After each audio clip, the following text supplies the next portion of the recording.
for chiming in and telling us where you're coming from. We have everyone from Alaska to California to Florida to Maryland and all over New England. So I'm really excited about this. This is a topic that is near and dear to my heart, and I'm very glad to spend this time with you. I'm going to try and be very efficient with our time today. Just know that at the end of the program, we are going to take all of your questions, and I mean all of your questions. So pop them in the Q&A at any point in time. I'm going to wait till I get through the bulk of this, and then we'll cover all your questions. So those who have time constraints can hop off. Those who want to stay till the better end, I'll be here until nightfall if you want, answering your questions. So I don't know if anybody needs to know how to. Oh, every time I start this, I get technological problems here. So let me just try to. Here we go. All right. I think nobody necessarily needs to know this, but you are on mute. We do want all your questions, and we want your suggestions as to how we can improve this, or do you have a topic of something you'd like to see covered? So please ask us how we can make this better. We always want to try to do better. Just a quick intro for those of you who may not be familiar with Riverwoods. We are the largest family of not-for-profit CCRCs in Northern New England. We have 3 locations: Exeter, Manchester, and Durham, all in New Hampshire. We are very highly rated. We have a very strong financial reputation. And if you want more detail on Riverwoods, I can get it to you at the end of the program. Who am I? I've been doing this since 2007, almost 16 years. I have run the sales and marketing arm of Riverwoods for all 3 communities. I also, on the side, started a podcast called Seniority Authority, where I interview national experts, writers, researchers about the new life that we have to look forward to as we age, and how we can do things differently to increase our health span. I've also done a TEDx talk.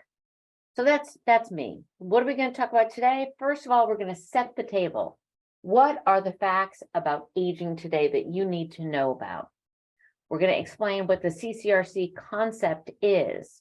I'm going to quickly touch on the contracts, things that you need to be aware of if you're researching a CCRC, and what your choices are as you get older. So let's talk about you. There are more people growing older than ever before in the history of our country. So today, and we should move this little arrow up because it's 2022, we have 10,000 people every day in the United States turning 65. Every day, 10,000 people turn 65, and that continues, as you can see in the chart, for the next 15 years. So the boomers have hit retirement age. And as always, they make an impact wherever they go. The boomers are like the pig in the python, right? You have a demographic curve, and then whoop, you get the boomers, and things change. So there are more of you than ever before. What's different is there are fewer people in the workforce for every person over 65. So as the population increases and more people are 65, there are fewer people, literally fewer people alive that are 20 to 64 in the workforce. So in 1950, we had a high of 7.2 people in the workforce for every retiree. It dropped in 2011 to 4, and in 2050, it will be 2 people in the workforce for every retiree. Now, to put that in context, you have all seen the signs at McDonald's and CVS and theaters and everywhere else. People are looking for workers. That's not going to go away because there are fewer people. And when you think about long-term care, that is not the sexiest, most interesting industry. So the people that choose to work in long-term care are a subset of this smaller demographic. What does that mean for you? If you are planning to stay at home and bring in care, it means it's going to be harder, it's going to be more expensive, might be more challenging to find people. So we know that by 2030, the US population is going to expand by 9%, but the working population is going to grow less than 5%. And what else is different about you? Again, as we set the table for this conversation, we have a saying in this industry that the longer you live, the longer you live. So if you can make it to 65, you will live to 84. If you make it to 84, you can expect to live to 92. If you make it to 92, you can tack on 5 or 6 more years. That's very different than our parents' generation. When, just take, for example, Social Security, when that was enacted in 1940, the average life expectancy was 65. Today, that's just the kickoff to the fourth quarter. We are going to live longer. We are having a different experience than most of our prior generations. I know everybody's got a grandparent that lived till a very long age, but what I'm saying is the median life experience of Americans now is substantively different than prior generations. We get new knees, new hips, and we keep going. That didn't happen before. What else is different? There are more of us aging alone than ever before. So we have people who are living alone either because they're divorced, 13% of women and 11% of men are divorced, or through death. The other thing that's different, because we are living longer, we are also requiring more medical care. We live longer, we have good things that happen, new knees, new hips, and we keep going, but we also have long-term care needs. And the government estimates that 70% of American couples over 65 need some form of long-term care. 70% of us. And the majority of that is not covered by Medicare. So we are going to be carrying the burden of covering our own long-term care. For how long? We have some estimates. We know that 20% of people who are 65 years old today are going to need long-term care for more than 5 years.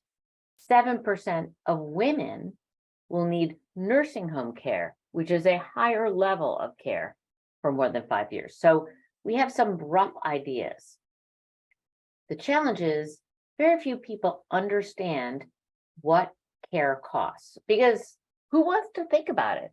You want to think about, what does it cost to buy a new car, get a new phone, buy a new dress? You don't want to really think about, how much is my nursing home or my assisted living going to cost me? That's something people, even smart planners, don't necessarily always take into consideration. The other thing we find is that people are like, Medicare is going to cover that, long-term care is going to cover that.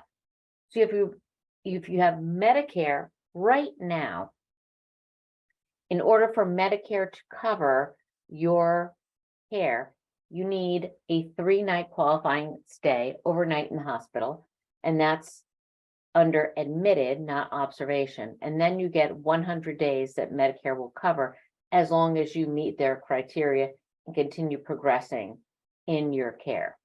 That's 100 days. Long-term care is a great bridge to the future. It provides a fixed financial coverage for a fixed amount of time, but it doesn't tell you where you're going to get that care. So it depends on where there is a bed. The CCRC concept answers all the questions. What is it going to cost? What's the quality? Is there a bed available? And what's the location? So that's why we think CCRCs are a great option and not necessarily very well understood.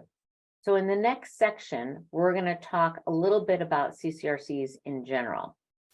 Meanwhile, I'd like to share the study that was done about why people fail to plan, because thank you very much. Everyone that's on this call right now is a planner. You're thinking ahead. You're here because you want to understand your options. We love people that are curious, that want to learn. But a lot of people who are really smart don't plan. And Genworth did a study of people that had long-term care.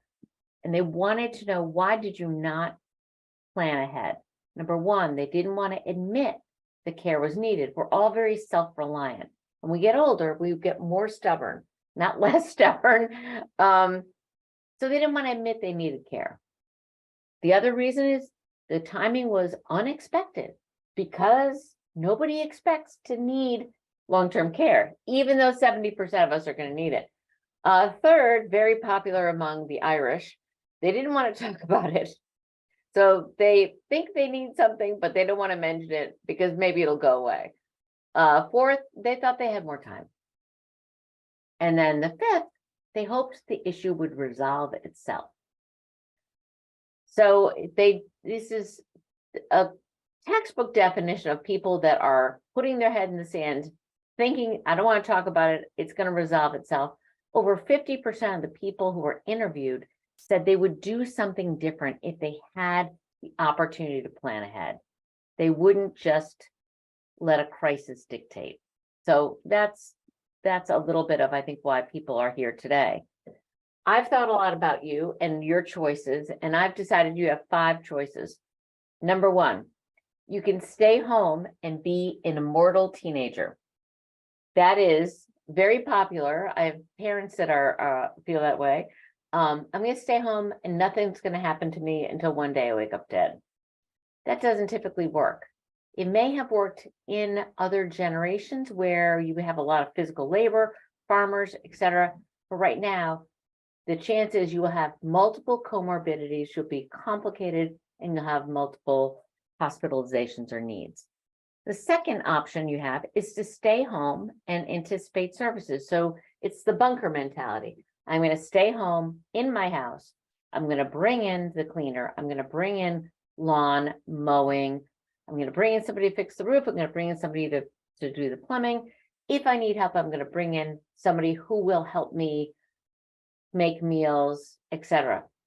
If that is your plan, you need to have a hard look at what at-home services cost, because it's more challenging than you may expect. Number 3, cohabitation, which is great if it's your boyfriend, girlfriend, spouse, but if you are 70 to 80 and you're moving in with your 50 to 60-year-old kids, tell them. If that's your plan, have that conversation with your kids. I would like for you to take care of me as I get older. I'd like to move in. A lot of people do it, but the best thing is to have that conversation, because if you have children, they are probably thinking about what are your needs going to look like when you get older. So it's smart to have that open conversation, especially when you don't need it yet. It's a lot easier to have that conversation when there's no pressing need. The fourth option relates to 1, 2, or 3, which is if you stay home or cohabitate, and there comes a time when you cannot live safely at home, then your option is going directly into assisted living, memory support, or a nursing home. So that is generally a need-based decision. When it is need-based, you generally have fewer options and less time to plan. And the fifth option is a CCRC.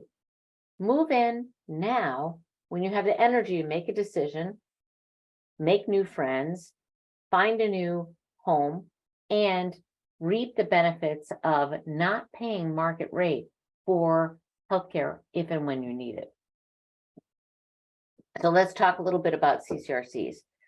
They're not very many in New England. I think there's under 10 in New England, but there are 1,900 across the country. So people who are listening in from other parts of the country are probably more familiar with them.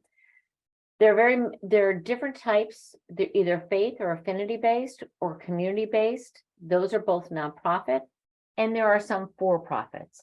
We are not-for-profit, community-based. But they've been around for 100 years, have a very, very strong history and a very low risk. It's a very low risk endeavor. A lot of people think a CCRC is like an over 55 plus community and that you buy your condo or apartment or cottage. We are actually an insurance product. So I like to say we're the prettiest insurance product you'll ever see because we have beautiful locations and gorgeous amenities. But at the heart of who we are is insurance. The contracts are regulated by the state in which the CCRC operates. The financial performance is reported to the state annually. And the government considers that if you are in a CCRC, you are prepaying and insuring for your future long-term care costs. So a portion of your entrance fee, which is a one-time fee, and your monthly fee are tax deductible because you are paying ahead for your care. So that's how they consider. So we are an insurance product, but it's also a lifestyle choice because you move into a CCRC when you don't need help. You don't need care. You move in as an independent adult. You say, I want to be done with all of the home maintenance that I've been doing for so many years. I want to be done with figuring out what to cook for dinner every single night. I want more access to fun activities and programs and education. I want a gym that's right down the hall from me. I want an option that provides me more social interaction. And very importantly, I want to stay in control of the choices in my life. So choosing a CCRC means you have basically made your plan that if and when you need care, here's where I'm going to get my care. That's all done. I'm not asking my kids to do it. I'm not asking anyone to decide for me. I have made that decision on my own. And in the meantime, I have an opportunity to make new friends, get involved with new activities, and create a whole social network here. So a CCRC, and this is where I'm going in a very, very broad scale. And everyone who attends this program has an opportunity to get download a copy of the Insider's Guide, which you can take to any state in the country, and it helps you make a decision if the CCRC is right for you. So in general, as I said before, you have to enter when you're independent and you can live safely on your own. You have to be 62 or better, and CCRCs can provide up to 4 levels of care: independent, assisted living, memory support, and nursing care. Once you are a member of a CCRC, you can transition between those levels within the same community as your health dictates.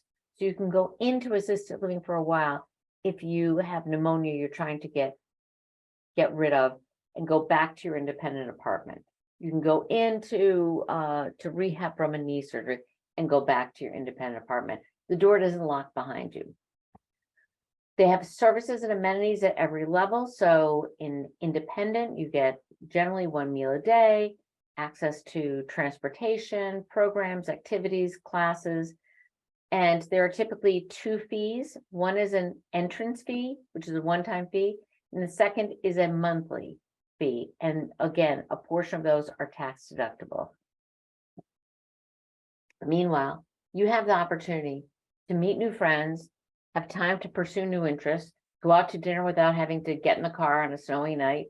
And for nonprofit CCRCs, most of us have a benevolence clause, which means if you become a member of our community and you outlive your assets through no fault of your own, you haven't gifted them away, you can apply to the community for benevolence.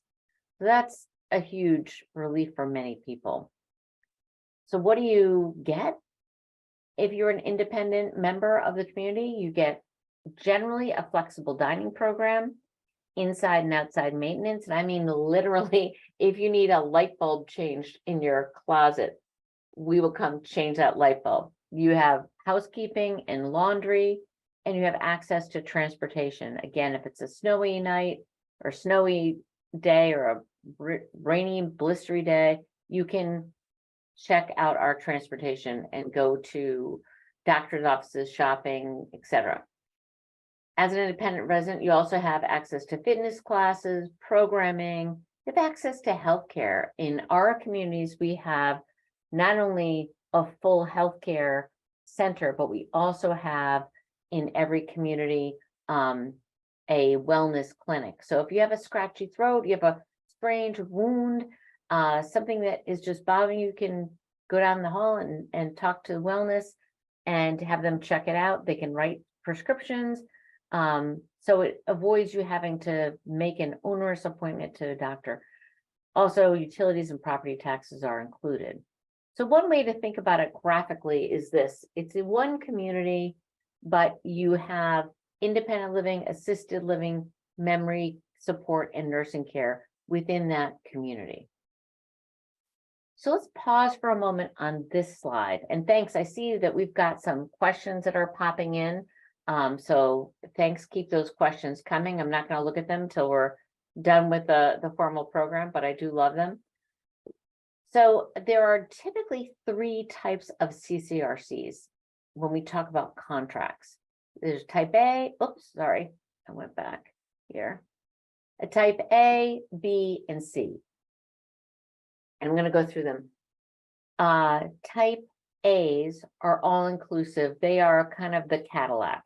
There's a high coverage in the type A. They have an entrance fee, and in some CCRCs, the entrance fee is refundable.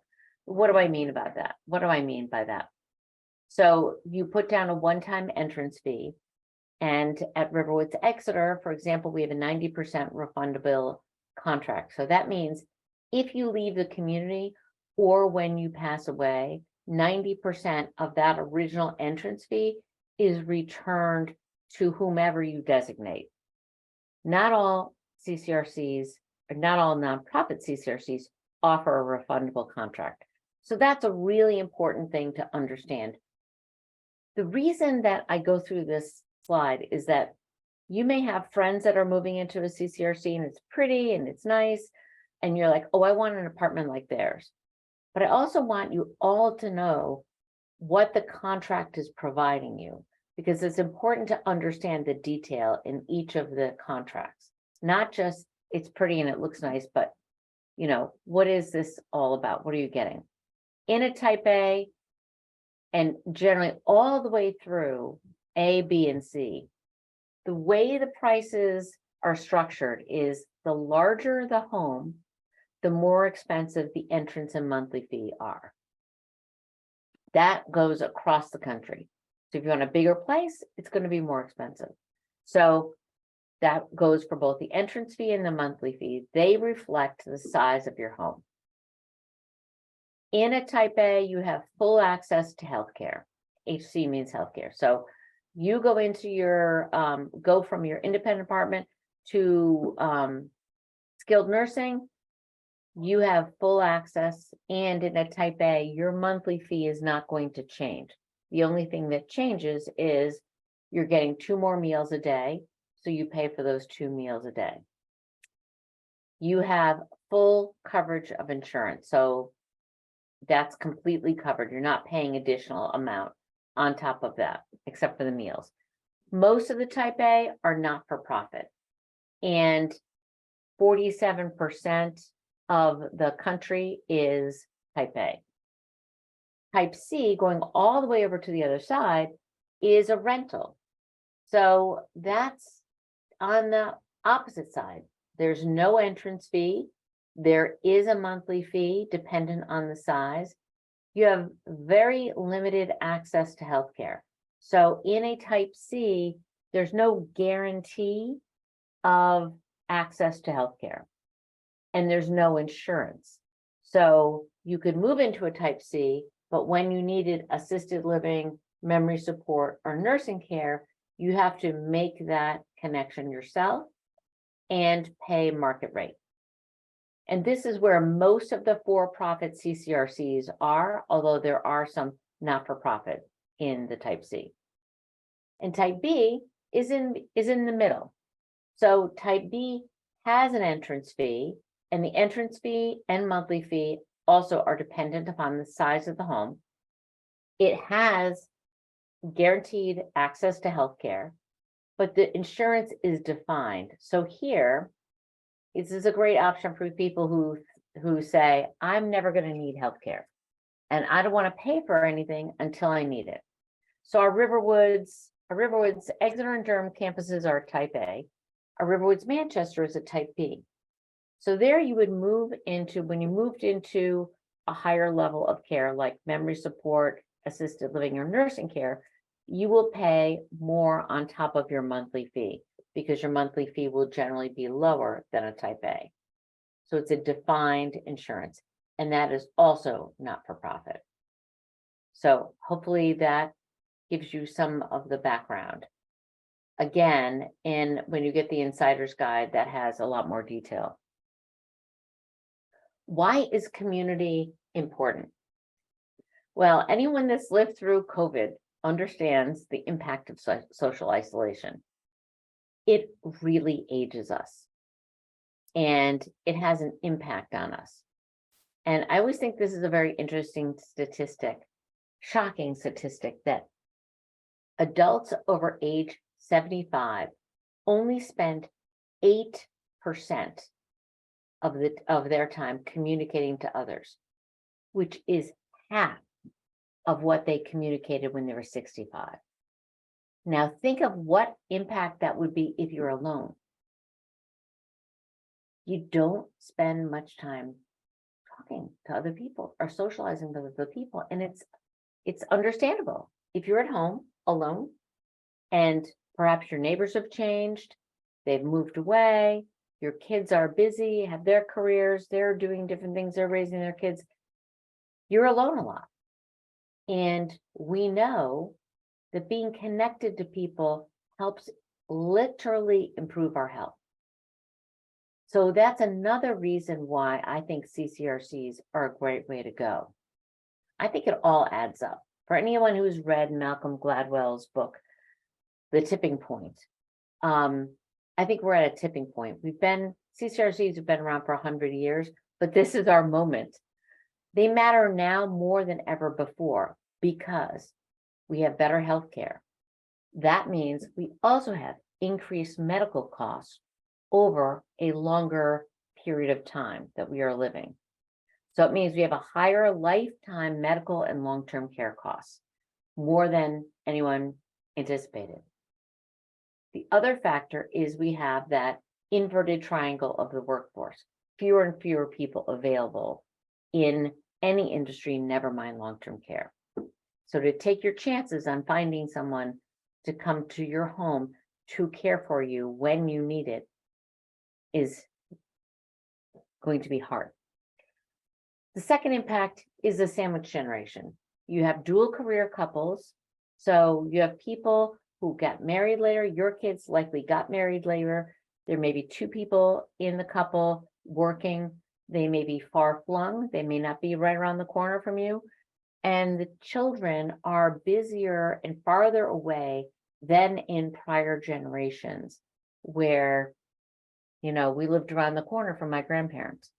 Now we're spread all over the country, and many people are. So it's harder for children to help out like they have in other times.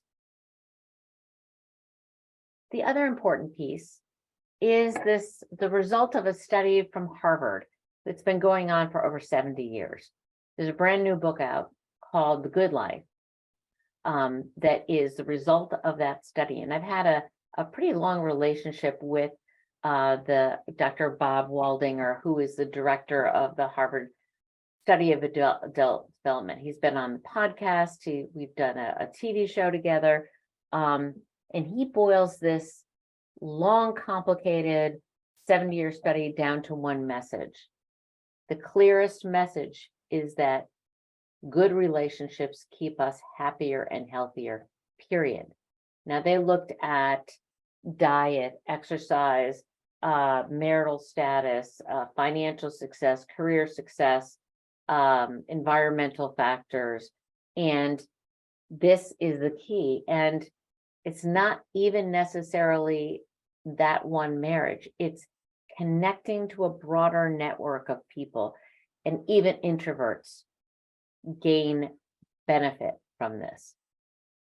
So if you're interested in a CCRC, how do you apply? So there's two things. One is a health assessment. So each community checks to make sure that you can live successfully on your own. This varies greatly by communities. Some communities say if you have a diagnosis of Parkinson's, you're not welcome. If you have had a fall in the last 2 months, you're not welcome. We at Riverwoods do not exclude any diseases. So you can come with diagnoses. We ask you to provide your medical history, and then we do a medical and cognitive assessment. That's, does not take long. And that qualifies you for moving in. The second is a financial assessment. So you just put your age, income, assets. We run your projected lifespan. Yes, we have that. It's kind of creepy. We have actuarials. So we say, okay, if you want this size apartment and you have this number of assets and you're this age, you are good for the next 25 years. So I love that because I'm, as a pre-worrier, I love the idea of having a very conservative estimate of your spending over your lifetime, and to say, yeah, okay, you're good, you've covered it. And those, you can tell us, here's how much I need for discretionary income every month. So, we can play around with that. But it's a really good feeling that you have the most expensive portion of your life covered with this decision. Most expensive, the most emotional, and the most fraught decision is already made when you've chosen a CCRC, and you've got the money to cover it. So for those who would like more detail, we have this available to download. This is something that we've had for, I think, 10 years, and we continually refine it. This is the most recent. It's available free to you if you would like one for your financial advisor. If you want your financial advisor to hear a presentation like this, just reach out and let me know. I do presentations to financial advisors all over the country, and I'm happy to do one if you have a specific person in mind. So some of the financial questions you'll find in there is the community accredited? Does the community have a resident finance director? Can you speak with the CFO? Are the audited financials on the website? You get the picture. There's a lot of detail. This is literally skimming the surface. We also have community checklists. Is the contract refundable? If so, how much? Do you have resident members on the board of trustees? How involved are the residents in the decisions of their community? And is a community mature or startup, and how are they reinvesting in their community? If you want to learn more about Riverwoods, we would love to have you here. Come for a tour. We have also lunch and learn sessions, which go into more in depth every single month. Then fill out this 2-page form with the financials, and we'll approve you and we'll get you going. I wanted to just talk quickly. We have a few more minutes here about what's new at Riverwoods. We are a month and a half away from breaking ground on 18 brand new cottages at Riverwoods Manchester. We do have a wait list opportunity now. The 18 cottages sold out in 8 days for deposits. But if you are interested in a cottage, we know that things happen and sometimes people have to get off the list. So there is an opportunity for you to possibly move into one of these gorgeous cottages. At Riverwoods Durham, we have a really interesting opportunity that we don't typically have. We are able to admit directly into memory support or assisted living, directly in from the community. In other words, you don't have to be a member of the community.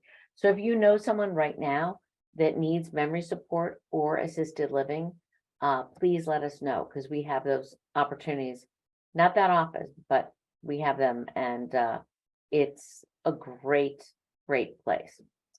Our Ridge campus at Riverwoods Exeter has been completely redesigned. It's very exciting. It's been a long project, and it's beautiful. So if you haven't seen the Ridge campus in the last 2 years, it's a completely different place. So I would also encourage you, I know people say, I'm not ready yet, but the one thing that we have seen at Riverwoods is, because of the increasing population, because of the increasing understanding of what a CCRC is, we are getting people younger and younger who are joining our wait list. And we have growing wait lists. So it's never too late to investigate a CCRC, and getting on our wait list means you have a spot if and when you need it, and you can connect with us. You can get on the wait list and say, I'm not ready till 2025, and we won't call you until 2025. But it's nice to know, because it's not, when I first started at Riverwoods, you could walk in off the street and move into an apartment. Right now, it's not like that. So I would say it's sooner is better than later, in terms of investigating if this is for you. And we want you to be comfortable. We want you to have the opportunity to visit the community for a few times, meet people, etc. This is a shameless plug for my podcast. So if you are a podcast listener, please check out Seniority Authority. Our tagline is, let's get smarter about growing older. And I talked to some really fascinating people. So it's more interesting than today, because I interview some really cool people. So please think about that. And I think I'm going to go to the questions right now, because we have 34 of them. So I'm going to questions, so please put them in the Q&A. We have an insurance policy with the long-term care rider. We have questioned if we need to keep this if we go to Riverwoods. Do they work together, or overlap, or duplicating? That is a great question. We had that also as a question prior to this. Here's the answer on long-term care. It depends. So if you have a long-term care policy, we recommend you keep it even if you move into River for at least a year, even if you move into Riverwoods, because God forbid you make a mistake. You come into the community and you decide, I don't like people, I don't want to be in a community, I want to leave. That doesn't happen often, maybe one for every 45 people that move in. But you don't want to reapply for long-term care. So that's number one aspect. Number two aspect is the long-term care is in a type A community is a layered insurance. So you don't need it. But if it's a good policy, if the premiums haven't gone up, if it's really paying you a lot, then it's worth keeping, because it will pay you when you are in healthcare. So the answer to that is, share with us what your one sheet on your long-term care policy. We will put it into, we will help you when you apply, and you can make that decision on your own, whether you think it's worth keeping or not. But if you have it, we suggest you keep it for at least a year. Okay. Can someone come in with pre-existing condition into independent living who is currently living independently affect on fees?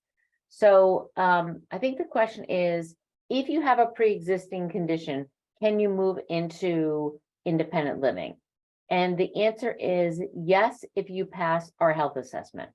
So everyone who comes into Riverwoods has to pass the health assessment to be qualified before you move in.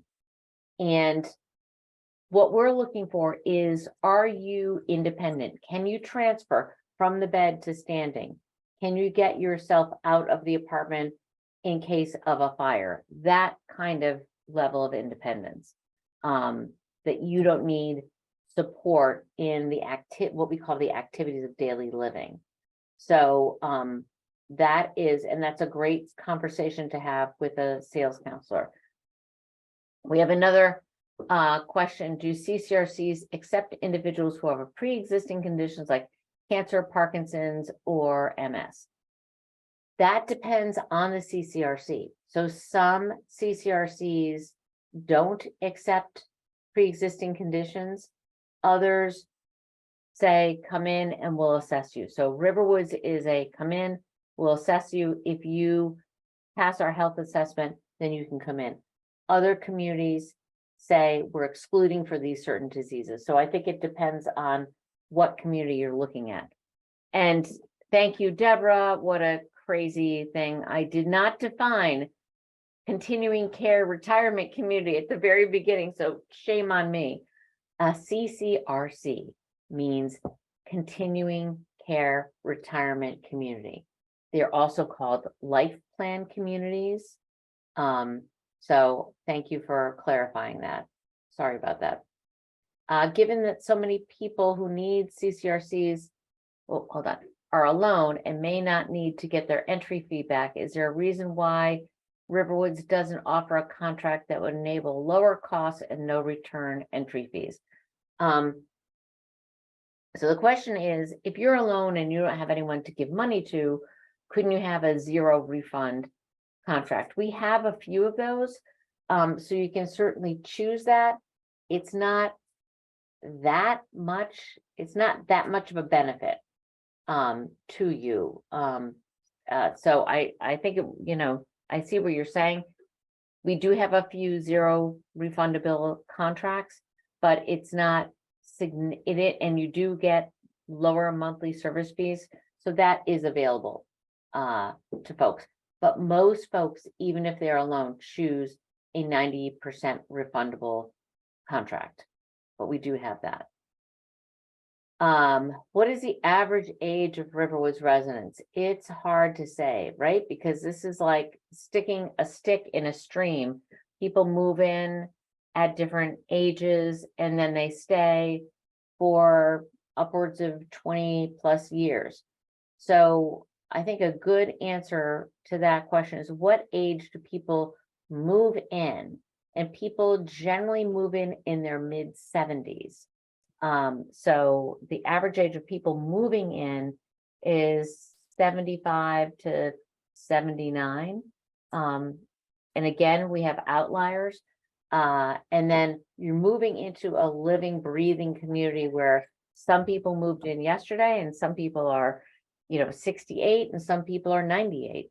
So, it is people who are older than 65, but after that, there's a plethora of people and ages.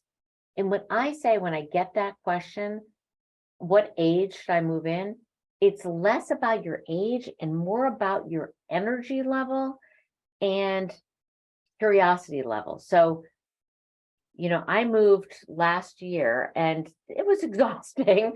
And moving is exhausting at any age. So you want to make sure you have the energy to make the move, do the downsizing, and come into a community where you can catch your breath and then be open to everything that you're going to gain from that community. Waiting till the last minute, till you're like 4 days before moving into the health center, is not the way to reap the benefit of a CCRC. So that's just my little rant on that. What percentage of the entrance fee and the monthly fee is tax deductible? So with the entrance fee, it is the non-refundable portion of your entrance fee. So if it's Riverwoods Exeter, it's a 10%, it would be the 10% of your entrance fee is tax deductible.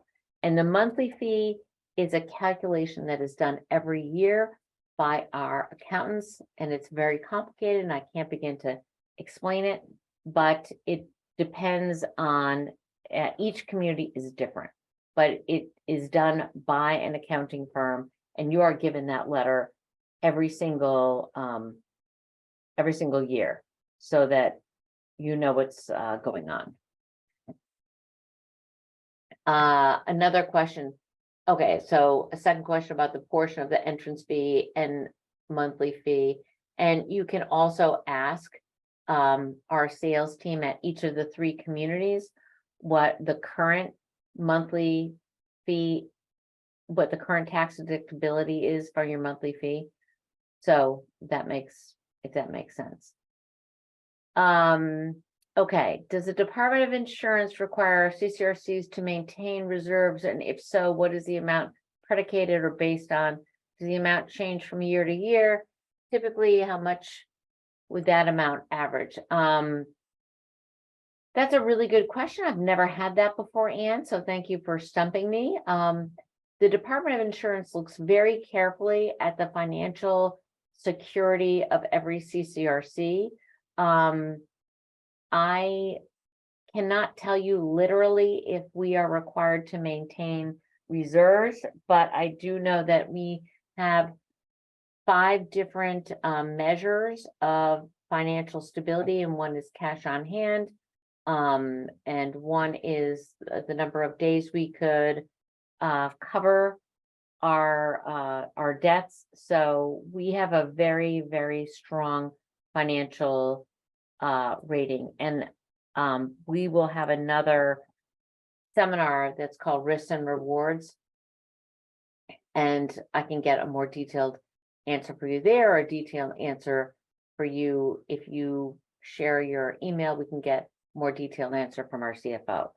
But we are, just to give you, we are in the top 2% of CCRCs nationwide in terms of financial strength, and our debt is rated by Fitch, which is a debt rating agency. It's an A-. So that's a very rare indicator of financial strength. So if I haven't answered that, put your email address in the chat and I'll get specifics on the reserves. I don't know what that answer is. My husband is a lot older than me. He has long-term care insurance for nursing home level. Would it be possible, if necessary, for him to move into nursing care while I move into independent living? Would that be prohibitively costly? So, interesting question. So it really depends on if you are coming in as a couple. So if you're coming in as a couple and he has long-term care insurance, then he can use that long-term care insurance when he needs nursing home care. And he can be in nursing home care while you are in independent living. And that is more reasonable to do at a CCRC than otherwise. I need to know a little bit more about your situation. Are you saying your husband cannot qualify as an independent resident? In that case, he would move in, if he could, he would move in directly to nursing home level, but it's a little more complicated.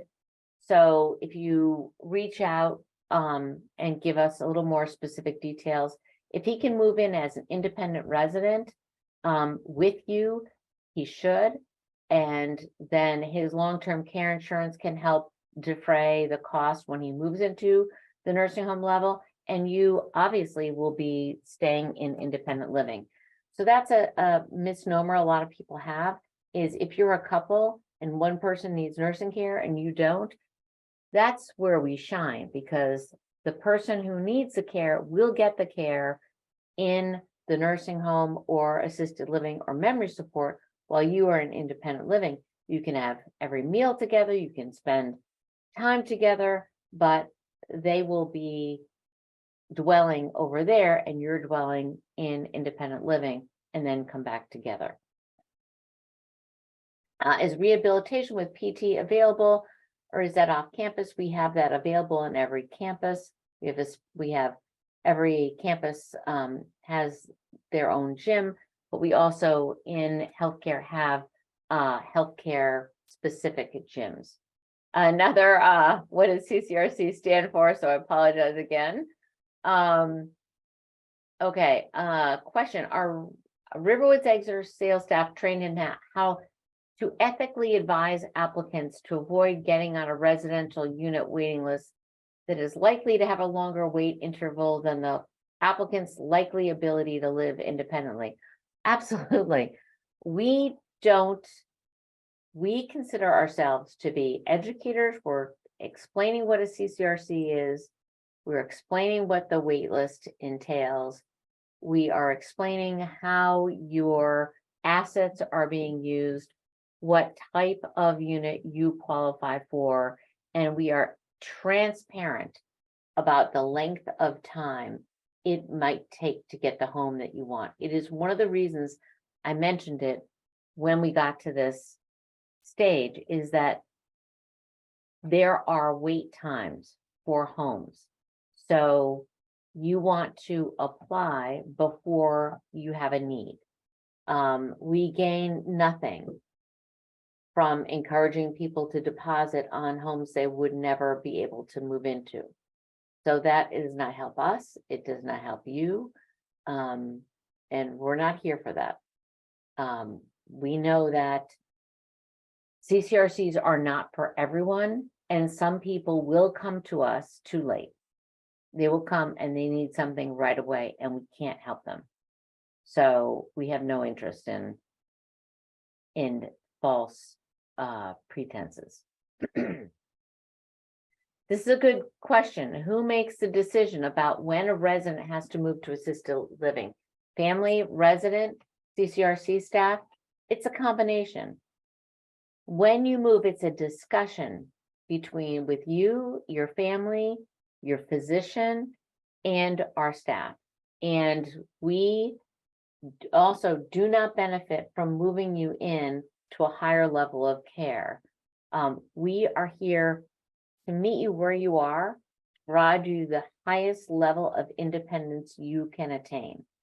And sometimes that means giving you the opportunity to stay in independent living longer until you yourself are convinced that you need more help.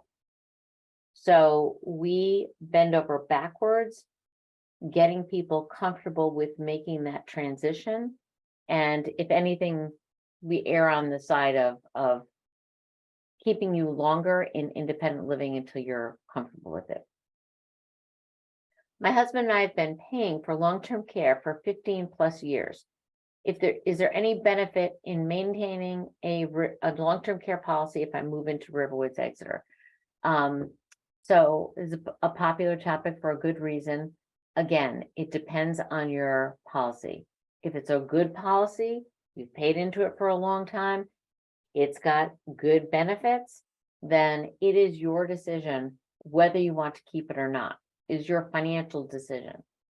When you move into Riverwoods Exeter, you are getting the benefit of the insurance that we provide for your care.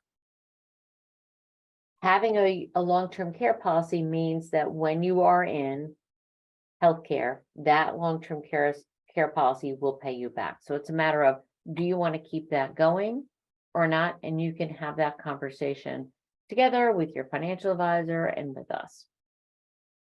Can one enter Riverwoods Manchester under a Type B contract and then move over to Riverwoods Exeter under a Type B, a Type A when more care is needed?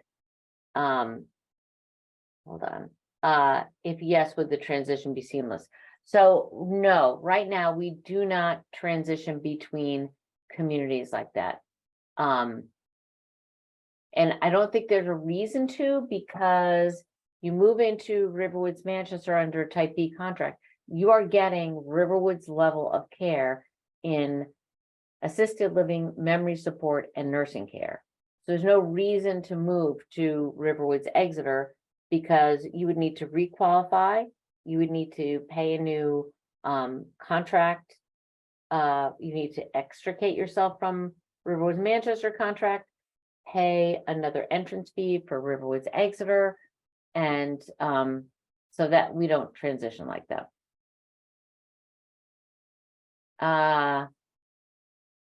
Okay, I have a question here. New London, New Hampshire, max buy-in cost, max monthly fee for 2. I can't answer that question because I don't know what community you're interested in. We have 40 floor plans in Riverwoods Exeter, 7 in Durham, and I think, well, maybe 8 now in Manchester. So you need to clarify exactly which community you're interested in. Really have no idea what you mean by insurance on the type of CCRC chart. Are Riverwoods buying long-term care insurance when buying into a CCRC? So Stacy, yes, we are an insurance product. We are not a real estate product. You are not buying a condo or an apartment. You are signing a contract, and we commit to providing your housing and nursing needs for the rest of your life. So we are insurance. What some other people are talking about is they have long-term care policies. If they have that policy, that's like icing on the cake. They can bring that policy and it will pay them back when they are in healthcare at Riverwoods and Exeter. And when they're at Riverwoods Manchester, the long-term care policy really comes into gear.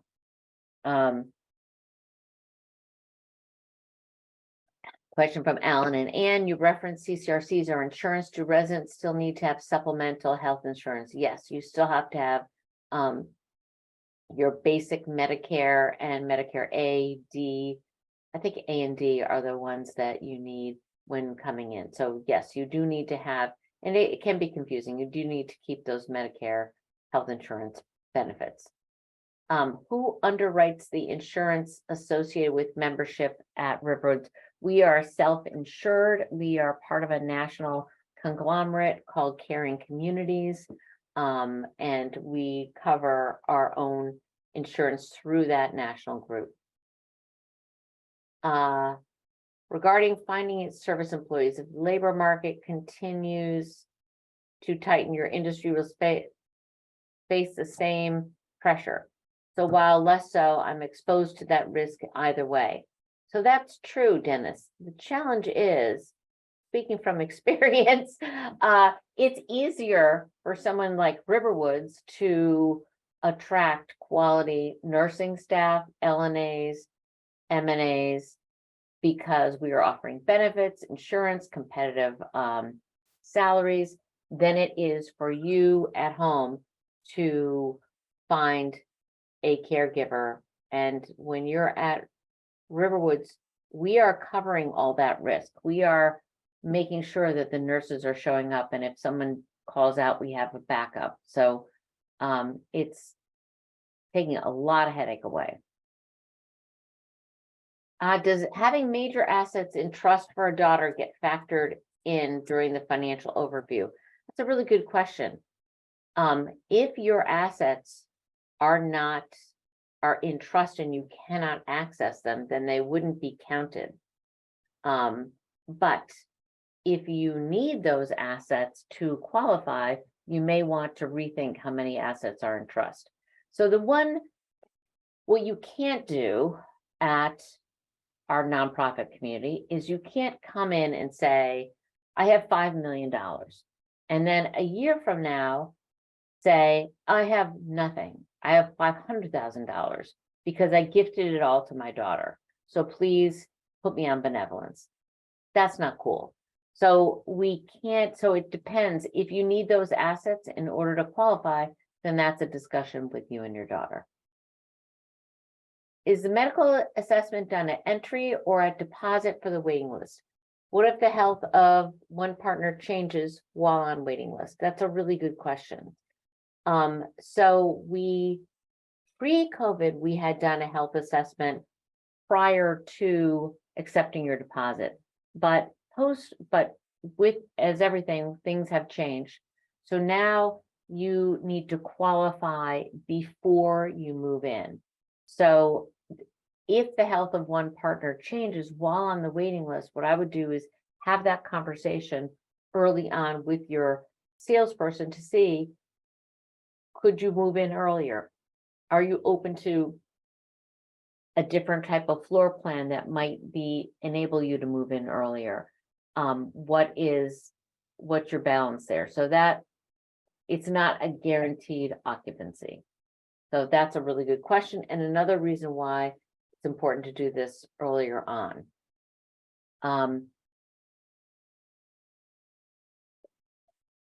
If there are no health disqualifiers and one qualifies financially, what would eliminate one from moving into an independent apartment? Let me be clear, which may not have been clear in my first answer. It's not that we don't have health disqualifiers. We absolutely do.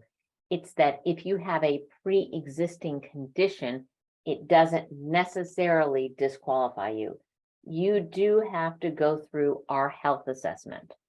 So there's no question about that.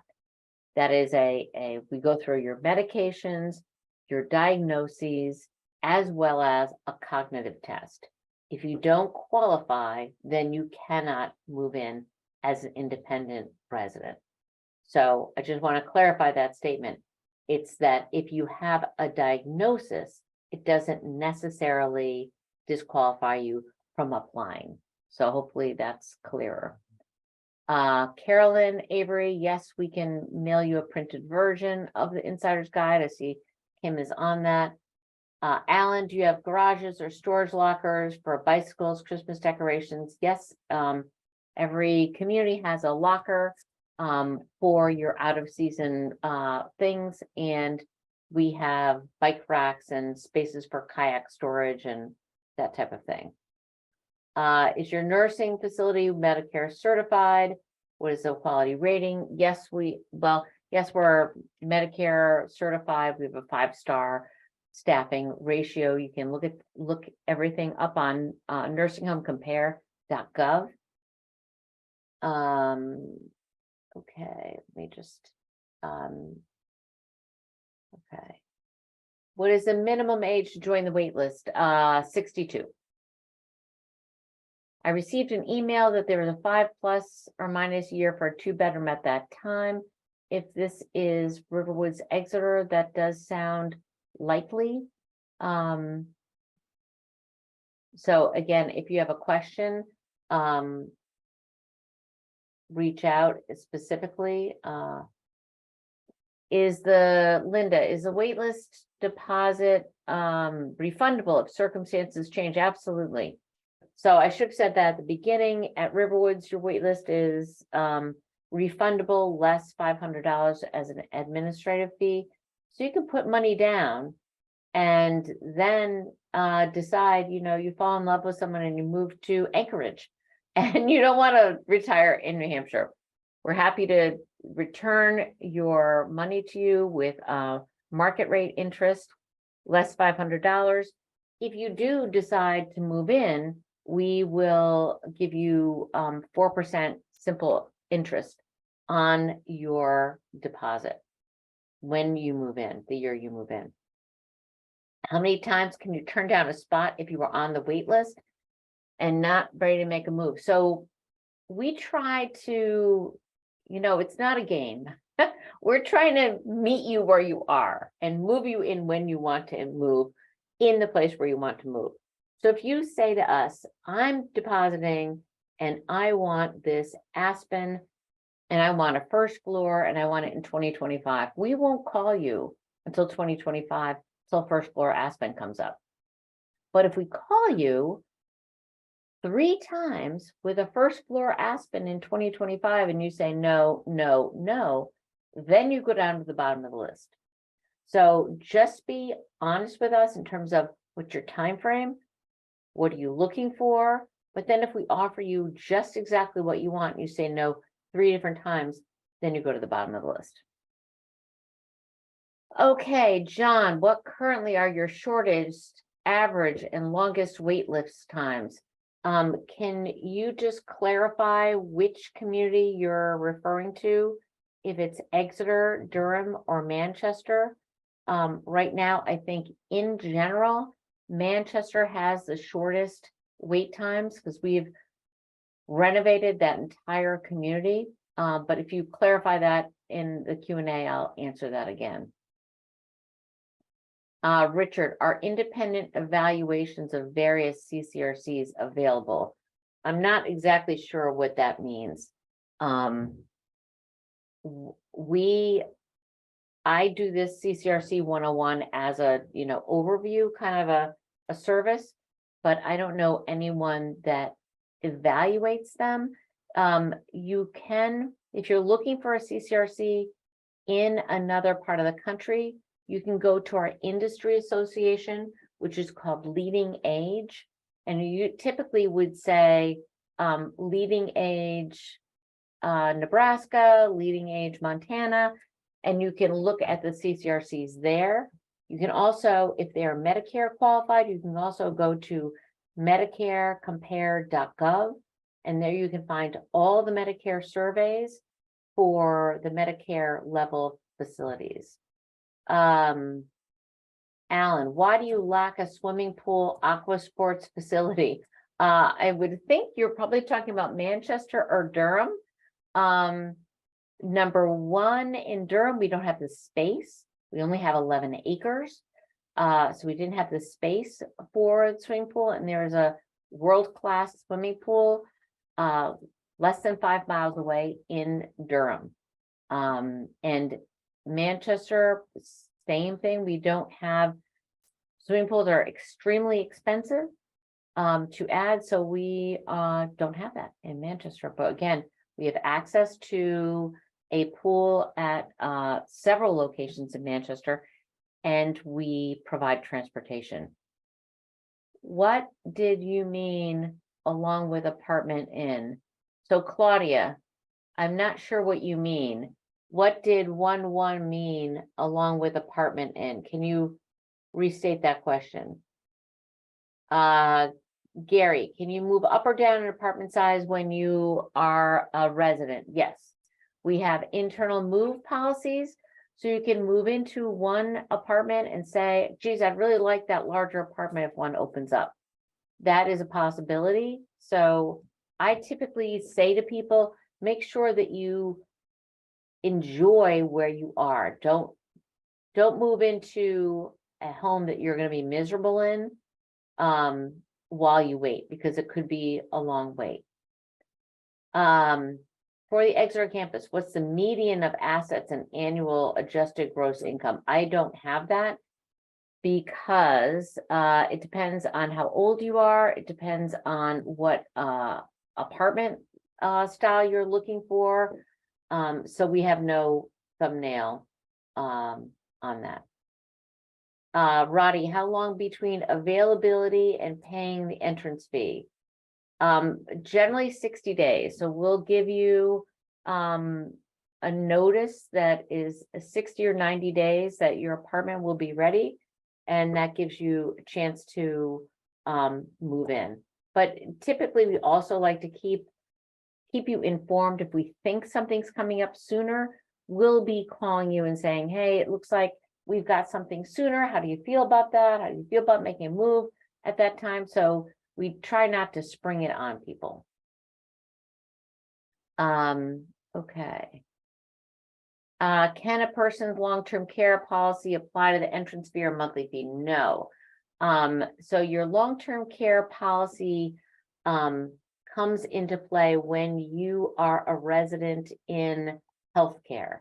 And typically you will pay Riverwoods, and then your long-term care policy will pay you back. So that's how that works.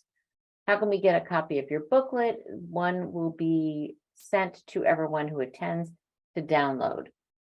Alan, along with long-term care insurance as a retiree, I have a ability to purchase group health to supplement Medicare if maintained. Does this reduce monthly fee? No. The monthly fee is the monthly fee. The monthly fee is what it takes to cost for us to have you here in the community. So that would make a difference. What health supports are available even when you can still live independently? So as I mentioned, we have in every community, we have the wellness center, which is available to every independent living person. And we've got the gym, we've got fitness classes. You have access to a dietitian if you need that. So I think hopefully that answers your question. What do the initials II mean along with apartment under monthly fees in chart? I think Kim has got that. Okay, just clarifying, what is the minimum age to join the wait list at Riverwood? 62. Please comment on the fact that there seem to be, what are you doing to address the shortages? Can you clarify that question? It seems not a question. What are the positive and negative psychological and emotional adjustments people make for this move? Really good question, Karen.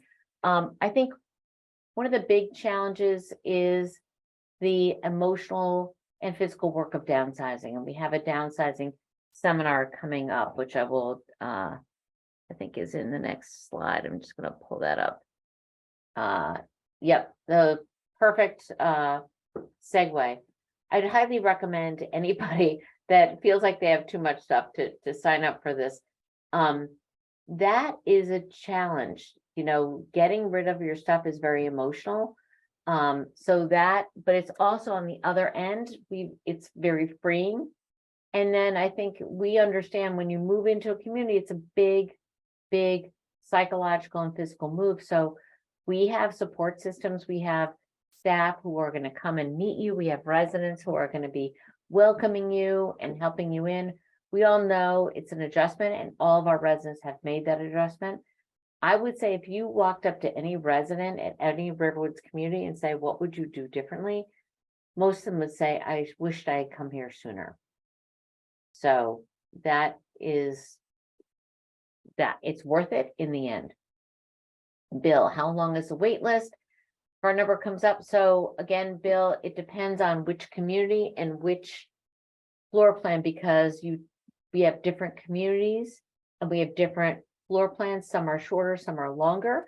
So typically the longest wait is the smallest and largest homes. So everything else is in the middle. If your number comes up, you have 3 opportunities to turn it down before you go to the end of the list. Can you switch floor plans while waiting on the wait list and prior to moving in? Yes, you just need to share that with your sales counselor. And it's important as you think about this to understand what's my desired floor plan and does it match the time that is going to take me to wait for that floor plan? And if I want to move in sooner, am I more flexible? Do the monthly fees go up each year? Typically, yes, they do.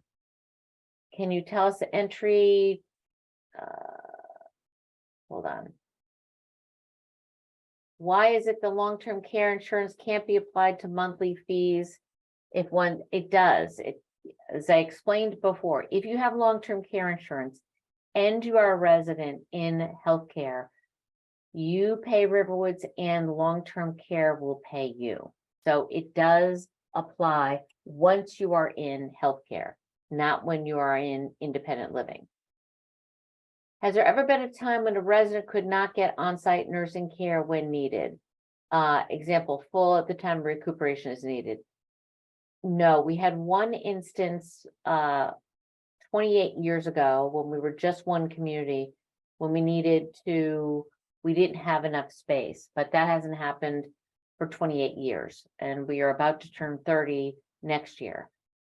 So our model is to overbuild for healthcare. So, you will have a space, and we have been doing this for a long time with actuaries. So that works. How does it work financially for married couples, both enter independent, but then one person needs more assistance? That's the beauty of a CCRC. You come in as a couple, but you're not going to age at the same rate. So one person is absolutely probably going to be sicker than the other person. That means one person of the couple maintains their independent apartment. The other person has a complete private independent apartment or room in healthcare. And so that's what you're getting when you move into a CCRC. You have the one person who's healthy staying in independent, the person who needs more care is in healthcare. Does Riverwoods ever dip into a person's refundable portion in order to provide benevolent support to that person? Yes, absolutely. If you request benevolence, we will have a detailed conversation with you. We will look into your bank records. It's the only time we ever really look into your personal finances, and you will need to run down your refundable portion before we start providing you benevolence. So yes, we're not going to provide benevolence and then etc. Do you have auxiliary power in Durham in case of power outages? Yes, we do. Matt, I plan to move into a CCRC in 10 years. Is it too soon to get on a wait list now? I would say no. I would say, look, we've got people in their 60s looking. So take a look, maybe 8 years. 8 years is probably the outlier right now in terms of length of wait list. So I would start looking. Paul Higgins, please send me the reply about the reserve study requirements. Okay, Kim, can you grab that email for me? Thank you. PM Higgins 8. Riverwoods provides healthcare. Do we maintain our existing health insurance policies? Yes, we provide long-term care. We do not provide surgery. We're not dentists. We're not cardiac doctors. You maintain your doctors, and we provide that which Medicare doesn't cost, which is going to cost a lot of money, which is your long-term care. When a unit comes up and a person selects it, what rehab is done to the unit, and is that part of the entrance fee? No, it's not part of the entrance fee.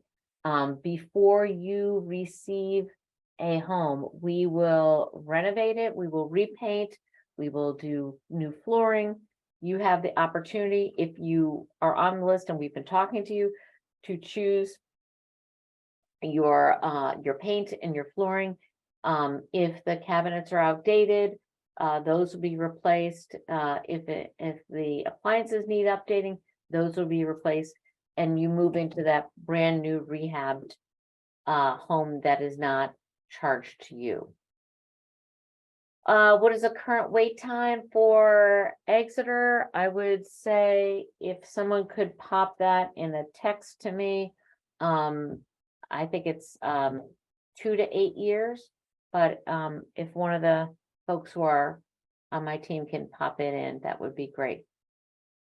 What is a range of costs for independent living residents? When at the end of this, I'm going to go to our overview of cost for all 3 communities. Thank you, Lisa. It's 2 to 6 years for Riverwoods Exeter. So thank you. It's less than I thought. 2 to 6 years for Exeter. And probably 2 to 4 for Durham, and probably 1 to 3 for Manchester. Let's see. Okay. What percentage of the entrance fee is required for applying and being put on a wait list? Great question. 10% of the entrance fee is required to deposit. So, and if you have multiple floor plans, we'll ask for 10% of the highest level of floor plan that you want to be on. Is there a staff position available? No, we don't have a staff position. You keep your own physicians. We do have a medical director who comes in, but he does not take patients himself. Are pets allowed? Yes, we love pets, pets of all kinds, well, except snakes and Komodo dragons and those kinds of things. But we love dogs and cats and birds. So yes. Liz, what will be the effects of centralizing healthcare at Riverwoods Exeter on the individual Exeter communities? I think it's going to be fantastic because we will have the opportunity to build a true state-of-the-art healthcare building, which will enable us to provide many more services in healthcare than we've had in the past. One thing that COVID taught us is that a lot of the amenities, such as the salons, the hair salons, are adjacent to healthcare. They're not in healthcare. And we really need to provide more amenities in healthcare than we have right now for the residents. So I think it's going to be phenomenal. The rooms are going to be beautiful. It's going to be state of the art. And it's going to be a wonderful experience. Do residents purchase renters insurance? You can purchase renters insurance. Is there a list of CCRCs in the US that have excellent financial stability? I'd like to stay in Connecticut if possible. Why? So many people from Connecticut, come here. Come join us. So I would go to Leading Age Connecticut and look at the list. I don't know specifically names, but that's a great way to pull up, look for CCRCs in your area. Is there an additional cost for having a vehicle on site when you move in? No, we assume you're going to move in with a car. Is it possible to move from one size of apartment to the other within the same community if needs change? Yes, yes, it does. You can join our internal move policy, but it's not as easy as changing your socks.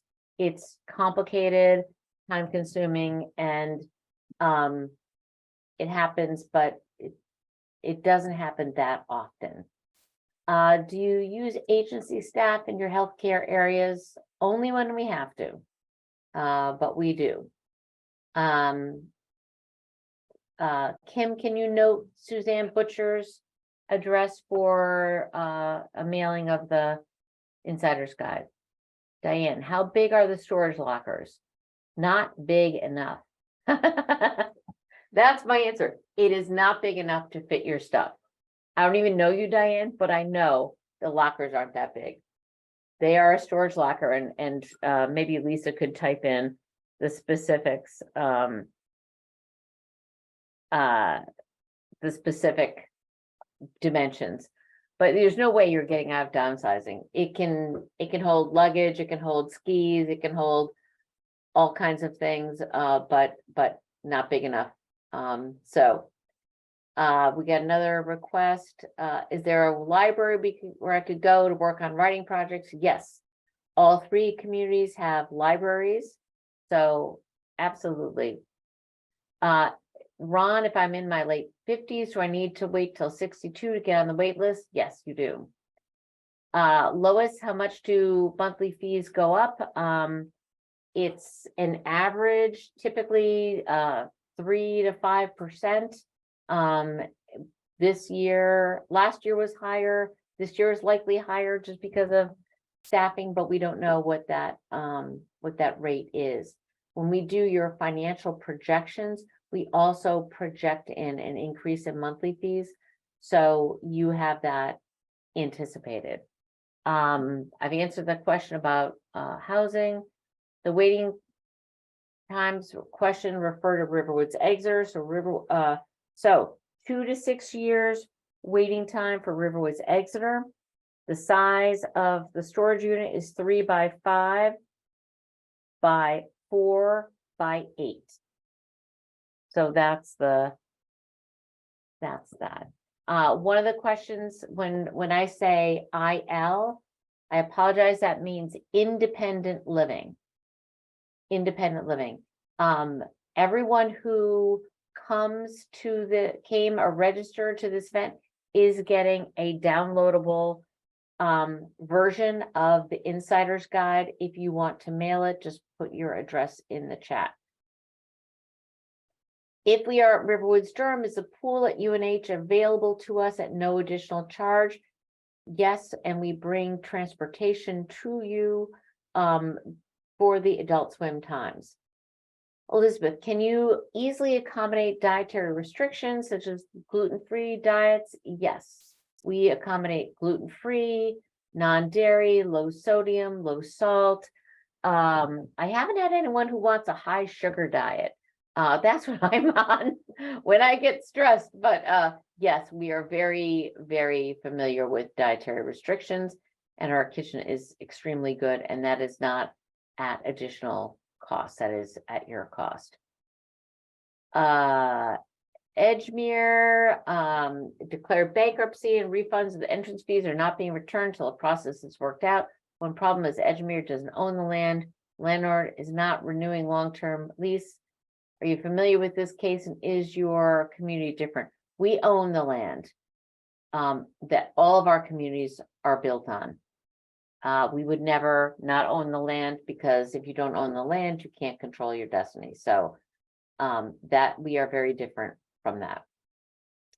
My wife is concerned with communities which mandate attendance at the evening meal. I can understand that. We don't mandate any attendance. We are not Hogwarts. We are not a boarding school. You can decide that you want to go to the dining room or you don't want to go to the dining room. We have taste of home, which means you can request to take a meal in your room, if you're your apartment, if you would like. Nothing is required. We think it's a great way to meet people and socialize, and it's a nice opportunity, but nothing is required. We don't have a dress code for evening meal, etc. Let's say I'm a resident and want to have a sibling move in permanently, not as a guest. So if you want a sibling or a partner or anybody move in, they would need to financially and medically qualify. And they would either join your contract with an addendum or they would have their own contract. So we have a guest policy as to how long guests can stay. So they could move in, they'd have to join your contract. And you can move in with a sibling or a friend or any combination. You don't have to be married. We make no judgments. So you can have two, definitely live cheaper than one. So if you have a buddy or a brother or sister that you want to have join you, that happens all the time. Can we use funds from an HSA account to pay the entrance fee or a monthly fee? I've never had that question. I don't see why you wouldn't be able to, as long as those are your funds.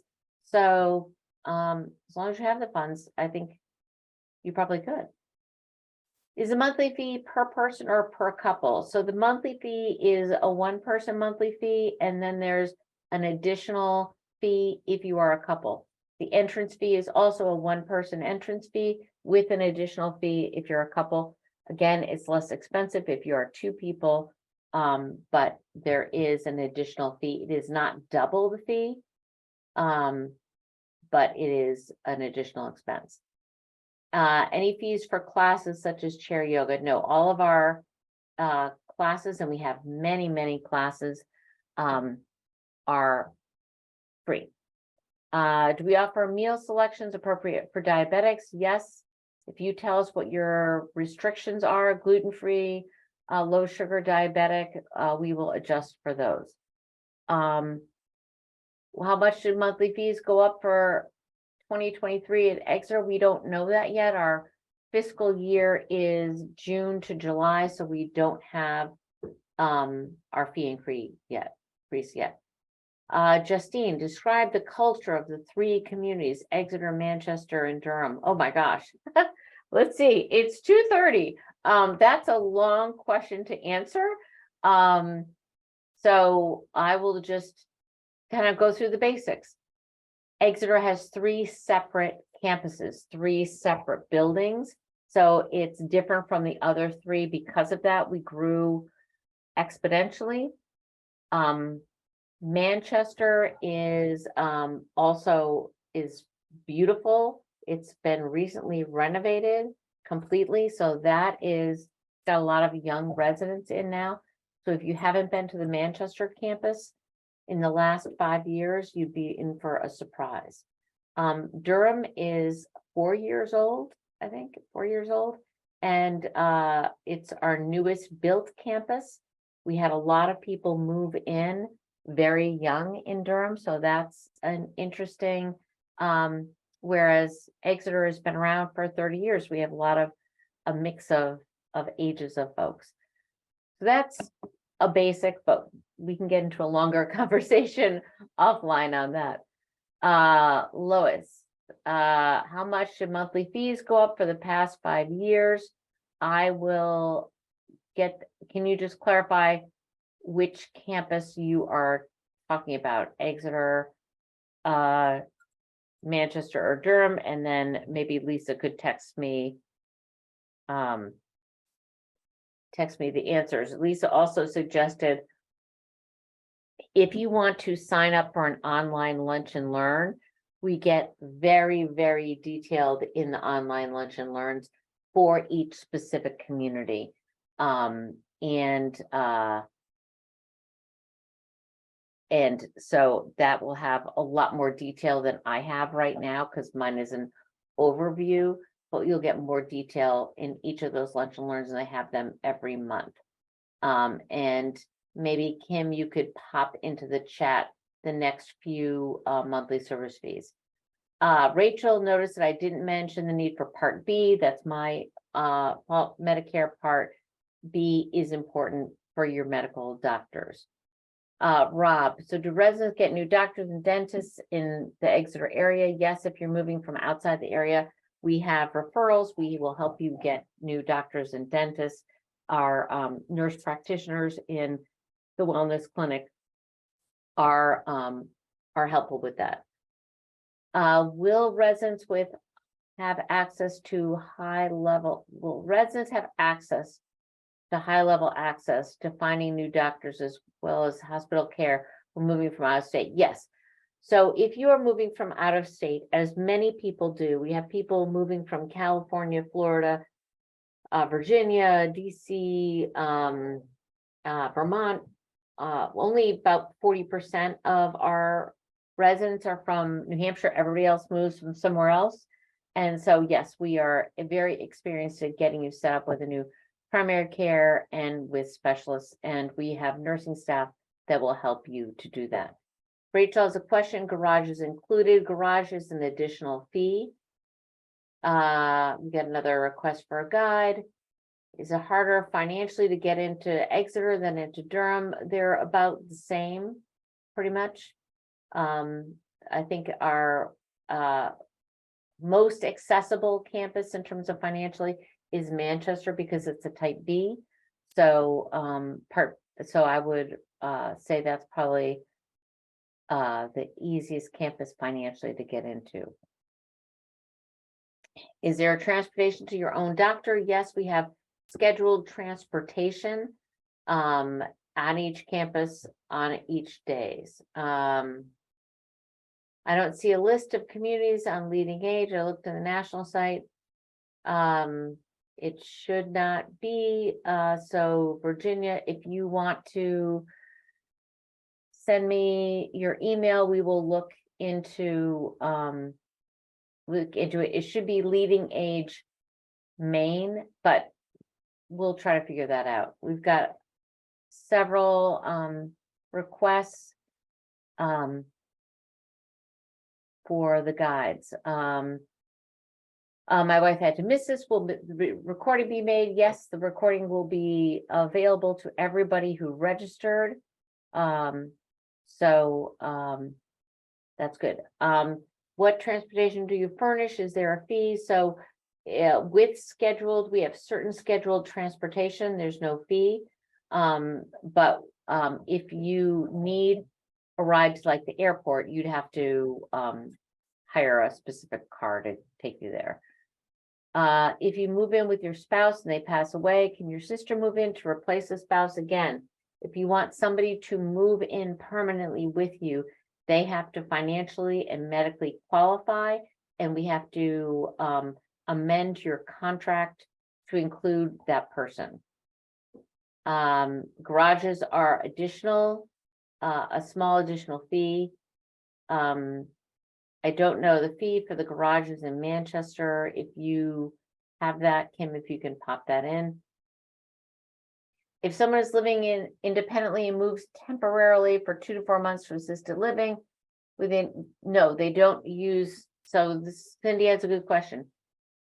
If someone is living independently and they have to be in healthcare for a few months, you don't lose your independent apartment. Your independent apartment stays there and waits for you to return. So we don't move your things out when you move to assisted living. We keep it there for you for when you return. Where does the funding come from? To support a benevolent resident comes from our budget, and we wouldn't make a commitment to cover someone benevolently unless we knew we could cover that cost. The monthly fee increases yearly and generally from 3 to 5% a year. Okay, I think that is all of the questions. Okay, I have a question. I have an answer. The monthly service fee increase in July 2020 in Exeter was 6%. Prior to that, the 15-year average of monthly service fees averaged 3%. So the 6% was because of staffing costs and staffing shortage. So I think that is all of the questions that I have. Thank you, Lisa, for helping out. Thank you, Kim, for helping out. Last call for questions. Thank you, everyone, for your patience in staying so long for this seminar, and thank you for your interest in the seminar. I'll give it another minute and see if we have any new questions.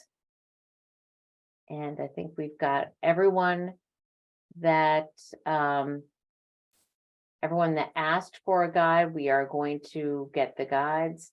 What is the fee to get on the waiting list? It is 10% of the entrance fee. And the number of residents around benevolence is not something that it's anonymous, so we are not going to share that, but not many people are on benevolence. I will tell you that. Okay. I think that's it. Thank you all so much for your patience and your interest in CCRCs.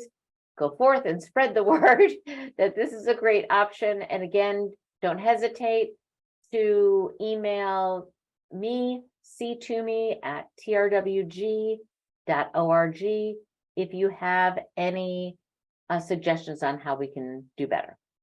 Okay. Thank you so much. Bye-bye.